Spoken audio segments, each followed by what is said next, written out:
আসসালামু আলাইকুম ভিউয়ার্স। তো আপনারা অবগত আছেন এই অটো রিক্সা অনেকদিন যাবত বন্ধ। তো আমরা জানি এটা হচ্ছে আমাদের অনেক আগে স্মৃতি এবং আমরা আগে অনেক জায়গায় এই পেট্রোল চালিত বা পায়ে যেগুলো চালাই আমরা বাংলা ভাষায় বাংলা রিক্সা বলি। তো এগুলো কিন্তু অনেকদিন যাবত বন্ধ ছিল, কিন্তু আমরা বেশ কিছুদিন যাবত দেখতেছি এগুলো কিন্তু এখন বেশি চলতেছে এই রিক্সাগুলো।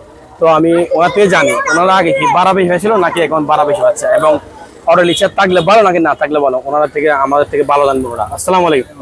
আপনার নাম কি? আমার নাম মোহাম্মদ মুসা। জি, মোহাম্মদ মুসা, বাড়ি কোথায়? বলখালি। বোয়ালখালী। আচ্ছা, আপনাদের ভাড়া কি এখন বেশি নাকি আগে বেশি ছিল ভাড়া? এখন বেশি, এখন বেশি আগে তো বারো খাইতাম না। মানে কি জন্য খাতেন না? ওই অটো স্টেশন না খাইতাম। মানে যে কেউ অটো রিক্সাতে উঠে যেত, এগুলো ধরতে না? আচ্ছা, এগুলো যদি আপনারা মালিকদের থেকে নেন কত টাকা ইনকাম দিতে হয় আপনাদের? 120 টাকা। 120 টাকা হয়? 120 টাকা হয়? হ্যাঁ। আচ্ছা, আমাদের একটা প্রশ্ন জিজ্ঞেস করি, এই অটো রিক্সা থাকলে ভালো নাকি না থাকলে ভালো? অটো স্টেশন না থাকলে ভালো হবে। আচ্ছা, অটো রিক্সা কেন বন্ধ হয়েছেন, কি কারণে এমনি জানা আছে আপনার? কয়েকটা টিপস। এটা তো আমি জানি না, এটা তো অ্যাক্সিডেন্ট দিনে শখ বাজার একটা মারা গেছে। মানে স্পিডে চালায়, বিশেষ করে বাড়ি এলাকায় ঢুকলে তারা একটু স্পিডে গাড়িগুলো চালায়, টার্নিং লুজ যেখানে থাকে এদিকে বাড়ি হাই টাকা হাই, এই জন্য জামিলা হয়ে গেছে, এই জন্য বন্ধ করে দেয়। তো এখন কি এরকম থাক, এগুলো থাক রিক্সাগুলো আমরা চান? আমরা তো চাইলে এগুলো থাকলে আমরা বাবা খাইতে পারবো।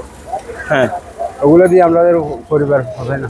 মানে আগে বাড়া হতো না, এখন বাড়া বেশি হয়? এখন বাড়া বেশি হয়, আগে বাড়া। আচ্ছা ঠিক আছে, কেটে দাও।